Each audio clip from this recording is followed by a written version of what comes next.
Flint, ME, a Tesla factory. Lead testing in thousands of homes. A mini-submarine. The list of potential suggestions on how tech billionaire Elon Musk can help Flint is growing by the minute following his pledge on Twitter to provide some assistance as the city recovers from the water crisis. In a Wednesday, July 11, tweet, Musk pledged to fund fixing the water in any Flint home that's been contaminated above FDA levels. Please consider this a commitment that I will fund fixing the water in any house in Flint that has water contamination above FDA levels. No kidding. Elon Musk, at Elon Musk, July 11, 2018. Flint Mayor Karen Weaver tweeted back to Musk, asking to speak with him about specific needs the city has. Musk committed to speaking with Weaver on Friday. Candace Mushat, a city spokeswoman, said Weaver had not spoken to Musk as of Thursday afternoon but said someone from his office had been in touch with the mayor's office. Musk has called on residents to send their lead test results to an email being created and offered in another tweet to organize a weekend in Flint to add filters to those houses with issues and hopefully fix the perception of those that are actually good. Mr. Musk, I am the mayor of Flint. I would like to have a conversation with you about Flint's specific needs. Karen About Flint, at Karen About Flint, July 11, 2018. Preliminary results from water testing in Flint showed unchanged lead levels for the last 6 months of 2017, with the State Department of Environmental Quality advising it's time to turn the testing back to the city. George Christian, an assistant director of DEQ's Office of Drinking Water and Municipal Assistance, said on Friday, June 15, that Flint's 90th percentile for lead was 6 parts per billion in the first 6 months of the year, up since the state stopped bottled water deliveries to the city in April. At that time, DEQ said testing had registered 4 parts per billion. The federal action level for lead is 15 parts per billion. Based on 224 Flint water samples, 95.1% were at or below 15 parts per billion, 88.8% at or below 5 parts per billion, and 58.1% at or below 1 part per billion, Christian said. State and federal agencies have provided $40 million for lead pipe replacement.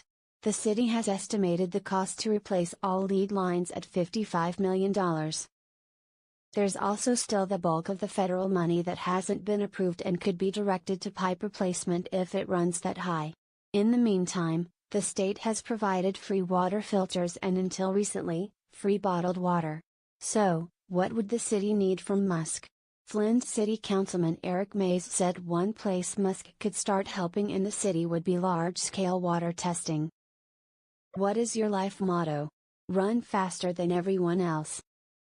While not every house in the city is included in the official lead and copper rule testing, the state continues to provide free water filters, replacement cartridges and water test kits to city residents. State Senate Minority Leader Jim Ananick, D. Flint, maintained that the state maintains a legal and moral responsibility to fix the water system, including pipe replacements, for the governmental failure that led to the water crisis. I think what we really need is jobs if he's serious about helping, Ananick said of Musk. If he's willing to bring jobs here, it would be really beneficial. Flint has the highest poverty level in the country at 45%, based on 2016 U.S. Census data for cities with a population of at least 65,000. The jobs topic was also approached by Dr. Mona Hanna-Attisha, whose research showed blood lead levels increased in some Flint children while the city was using the Flint River as its drinking water source and helped expose the extent of the Flint water crisis. She pointed out Musk's Tesla electric car company would be a natural fit for the vehicle city. Bringing a Tesla factory to the birthplace of cars would be a great commitment, she said in response to Musk's pledge, calling it the most important medicine in the city's recovery process. But is that a realistic possibility? Yes. We have an experienced, capable, versatile and diverse workforce. Land and housing is inexpensive. We are in an excellent transportation corridor. We have a history of innovation in the automotive sector, said Hanna-Attisha. We have world-class healthcare and higher education in Flint and nearby. There are Flint-made entrepreneurs like Tom Gores who would be great partners. We have an experienced, capable, versatile and diverse workforce. Land and housing is inexpensive. We are in an excellent transportation corridor. We have a history of innovation in the automotive sector. We have world-class healthcare and higher education in Flint, and nearby. There are Flint-made entrepreneurs like Tom Gores who would be great partners. U.S. Representative Dan Kildee, D. Flint Township, has reached out to Musk to have a conversation about Flint's recovery, said Robin Bryan, Kildee's press secretary.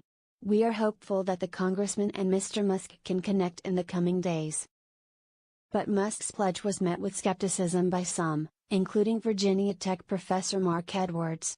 Edwards, who led a team of students into the city when residents began complaining of discolored and foul-smelling water at the beginning of the crisis, took a bit of a jab at Musk's knowledge of the situation.